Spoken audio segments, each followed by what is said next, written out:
What it do, Dream Team? It's your boy D Neal back with another reaction video, guys. Here we are with living in Australia versus America. 10 surprising similarities and differences.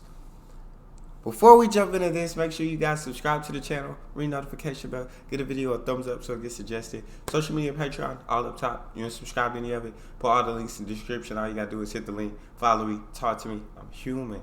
I talk back. You guys got a favorite video suggestion? You can subscribe to Patreon and drop it in the comment section. What we got? Australia and America. Two countries located at the opposite ends of the globe. And as a result, two countries that cannot be more different from each other. Right? Wrong. I feel that. Surprisingly, despite the fact that mainland America is about 7,000 miles away from Australia, there are quite a few similarities between living in America and Australia. I've had the pleasure of living in both countries. I currently live in America. I've been living in America for years, but I did have the chance to briefly live in Australia as well. So I know what I'm talking about when I compare living in America and Australia. So in this video, I'm going to talk about the 10 interesting things that you should take into account when living in America versus Australia. And I'm not going to waste any time. I'm going to dive into it right now. And the first thing I'm going to talk about is the food. All right, I'm just going to come out and say this. I actually think America has better food than Australia. Don't get me wrong, I think Australia has some great aspects of its cuisine. It has an awesome coffee culture. Australians know how to do coffee. And there are certain foods in Australia that are really good. But overall, I actually believe that America has better food. Australian cuisine is heavily influenced by British cuisine. That's why things like fish and chips and meat pies are so popular in Australia. Honestly, I think fish and chips and meat pies are everywhere in Australia. And Australian cuisine is also influenced by the millions of immigrants that have come to Australia over the last few decades. So you'll find a lot of Italian cuisine, Greek food, Vietnamese, Chinese food, Indian food. There are a lot of different cuisines that are very present in Australia. And that means that Australian food is very diverse, it's varied, and it's very good. On top of that, Australia has an awesome coffee culture. Australians know how to do coffee. Seriously, you guys have high standards for your coffee, and I really appreciated that when I lived there. And yeah, there are some local Australian foods that... And I just reacted to a video where it was like, they were talking about Australian coffee versus like American coffee, and it was like, what he's saying, like Australian coffee culture is just top notch. Like when it comes to coffee, America can't compare to Australia. When it comes to coffee, we can't get to that level. Hey, what? My guy likes the food here better. That's interesting. Coffee, and I really appreciated that when I lived there. And yeah, there are some local Australian foods that are also really good. Kangaroo meat is a thing in Australia. I want to try Australia is also I want to try known for Tim Tams, which is an absolutely delicious chocolate-covered cookie. And of course, Vegemite is a typical Australian spread, which I didn't like. No, God. I love Australia, but every time I see that in a video, I will always shake my head. No, not the Vegemite. I want to try kangaroo meat. I'm very intrigued on how kangaroo meat tastes. The Vegemite is a no. And of course, Vegemite is a typical Australian spread, which I didn't like at first, but once you put it on toast with butter, it's actually pretty decent. But honestly, I do feel like you get better food in America. That's just because I feel like there's a lot more diversity in the cuisine here in America. For example, the Southwest of the United States has a cuisine that is distinct from that of New England, and New England cuisine is quite a bit different from Southern cuisine. So America is known for its variety and diversity of food options. On top of that, just like in Australia, immigrants to America have also brought their own cuisines, and therefore America has a great selection of Italian, Mexican, Middle Eastern, Indian, Chinese cuisine as well. Overall, I feel like American cuisine is better. I feel like the food in America is very, very tasty. With that being said, I will say that Australia does deliver high quality stuff, especially when it comes to its coffee. Its coffee is friggin' good. All right, the second thing I'm going to talk about is the climate and weather of each country. I think America, depending on how you measure it, is the 4th largest country in the world. And Australia is, I believe, right behind it at number 5 or number 6. So both countries are huge. But here's what I'll say. Australia, for the most part, is a very warm and hot country. Most of the interior of the country is a hot desert. Meanwhile, certain parts of the country, namely in the south of Australia, see a more Mediterranean climate. I think this is the case around Perth and around Adelaide. And then the east coast of Australia, particularly the northeast of Australia, sees a more tropical or subtropical climate. And that's also true for areas around Brisbane, the Gulf Coast, and I think even areas around Sydney as well. Melbourne, Australia, and Tasmania see more temperate climate. But with that being said, in general, Australia is a very warm and hot country. Most areas don't see much snowfall, if any snowfall at all. Snow and freezing temperatures is not something that a lot of Australians experience, if ever. On the other hand, again, America is just so big. You see pretty much every single type of climate and weather in America. You got deserts, you got the Arctic, you got the tropics, you got a temperate climate up in the northeast and around the Great Lakes. You got a subtropical climate in the south of the United States. You got the Great Plains, you got alpine climate up in the mountains, you got a Mediterranean climate in California. I think that pretty much covers it. Yeah, you got pretty much every single type of climate and weather in the United States. It's very diverse in its climate, and I think that's what makes America one of the most appealing places to live in. You can basically pick the type of climate that's right for you and live in a region that appeals to you based on its climate. All right, that is definitely facts. I definitely do agree with that. Different in whatever place you go to. But I love warm weather. Like, know what I'm saying? I do not. Cold is my arch nemesis. I will never like cold weather. I don't like snow. It's cold. It's too cold. No, give me my warm weather all year round, and I'll be a happy camper. I'll keep going, my guy. Climate that's right for you, and live in a region that appeals to you based on its climate. All right, the next thing I'll talk about are the things to do in each country. And both countries offer a lot for those living there or for those visiting. Australia has so many outdoor activities that you can participate in. You can go hiking out in the outback. You can visit the wine country in South Australia. You can go snorkeling or scuba diving in the Great Barrier Reef. You can go sailing off the coast of Queensland. You can visit some pretty awesome cities like Sydney and Melbourne. There are plenty of sporting events happening in Australia too, like the Australian Open and the Formula One Australia Grand Prix in Melbourne as well. It's a great country, particularly if you want to do some outdoor activities. Australia is fantastic for that. With that being said, I gotta say, America offers more things to do. Not only does America have some of the world's most renowned cities like New York, San Francisco, Los Angeles, Chicago, and Miami, but it also has some of the world's most preeminent vacation destinations like Las Vegas and Orlando, Florida, known for its theme parks. America also has the great outdoors as well. You can go surfing off the coast of California or Hawaii. You can go hiking up in the Appalachian Mountains or the Rocky Mountains. You can go skiing or snowboarding pretty much anytime during the winter. You can have a great time in some of the party cities of America like Nashville and New Orleans. There are just a lot of things to do in America. New Orleans. That takes me back to my first college spring break where I left, the one where I first left Texas. Not like first time leaving the state, but first time leaving the state to go enjoy a spring break. New Orleans was one of the greatest party spots I've ever been to. New Orleans is amazing. All right, but keep it going. I definitely feel what he's saying on this. I definitely understand. Like Nashville and New Orleans, there are just a lot of things to do in America. You're never going to be bored living in America. I don't think you'll ever get bored living in Australia too, but there are just more options and more things to do in the United States. All right, I kind of touched upon this earlier, but the fourth thing I'm going to talk about is the wild, is the great outdoors. The things that you can do outside in both countries.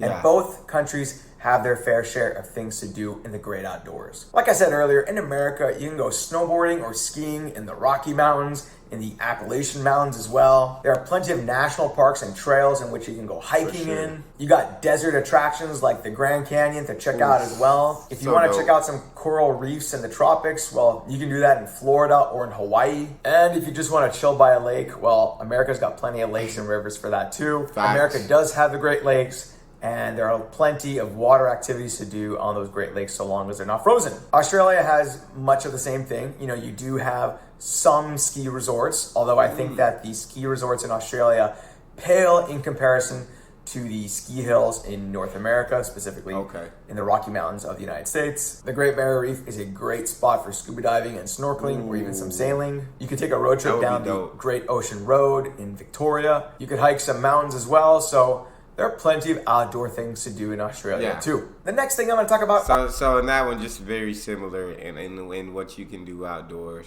So that's dope. Snow is not me. It's not me. So when it comes to snowboarding and all that, hey, you won't catch me there. You will not catch me because it is way too cold for me to be out. But yeah, the other outdoor activities like hiking and stuff. I've never really been hiking, but like that would be fun. That would be fun to hike on a trail and all that.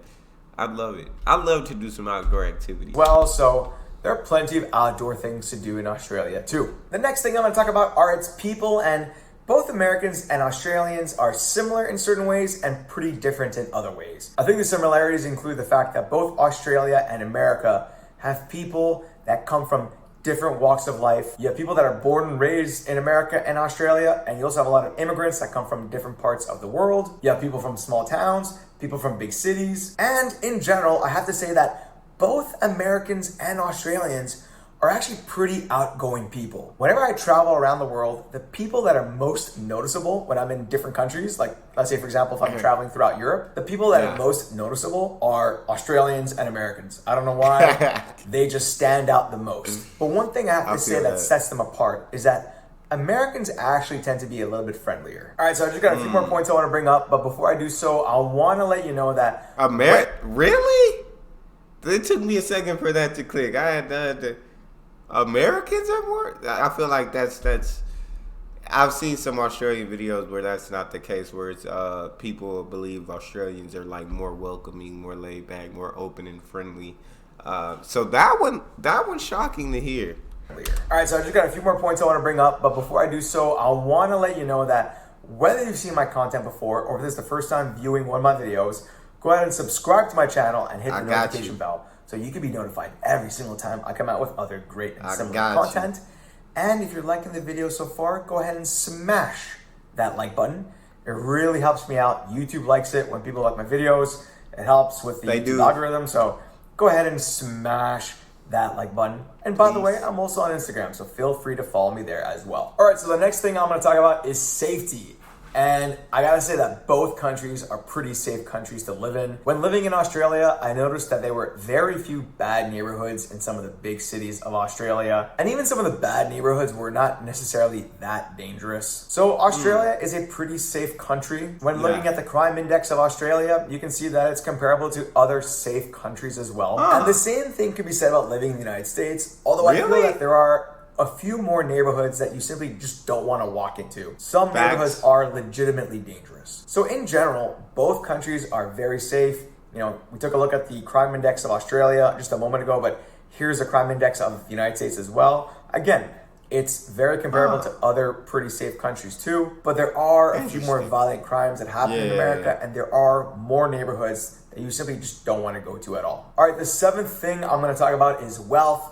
And both countries are very wealthy countries. In fact, both countries are some of the wealthiest countries in the world. If we take a look at the GDP per capita of both the United States and Australia, we can tell that both countries are up there in terms of GDP per capita. The United States really being amongst the highest in the world, but Australia not too far behind as well. So both countries are very wealthy countries. They're very developed countries. And I feel that the standard of living and the quality of life in both countries is, as a result, very, very high. Getting around in Australia is a pretty easy thing to do. Australia has a very mature and extensive airline industry, so traveling from city to city is very easily done by air. There are literally dozens and dozens of flights between Australia's major cities every single day. So if you want to go from Melbourne to Sydney or from Brisbane to Perth, you can easily do that by air. And transportation within the major cities is also pretty easily done.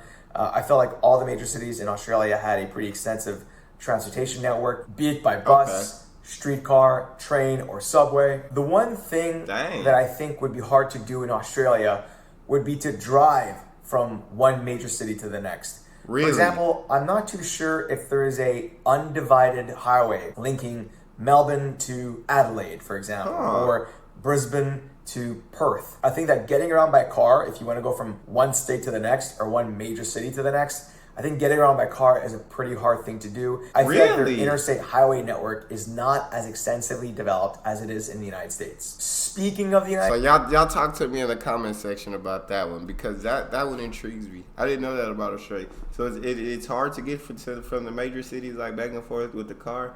And so would most people take those flights?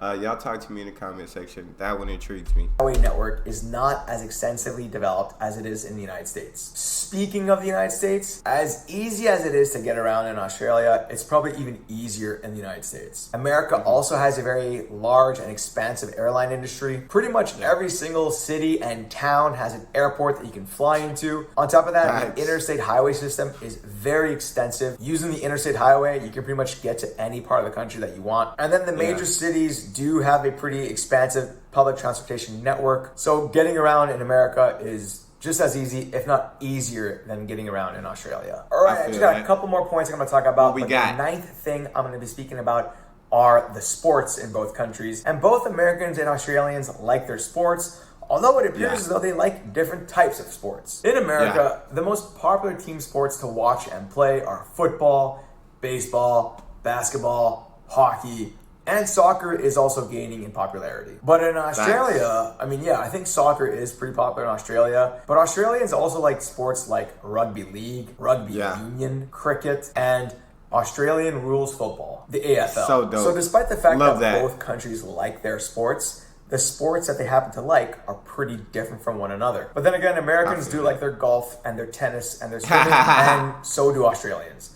Australians are very good at golf, tennis, swimming. Also, Americans tend to like their IndyCar and NASCAR, whereas Australians prefer Formula One. All right, the 10th and last thing I'm going to be speaking about is education, namely the quality of the universities in each country.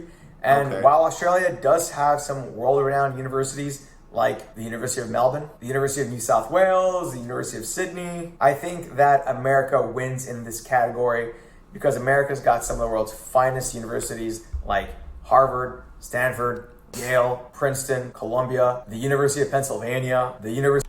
For how much they cost, they better be some of the finest universities in the world.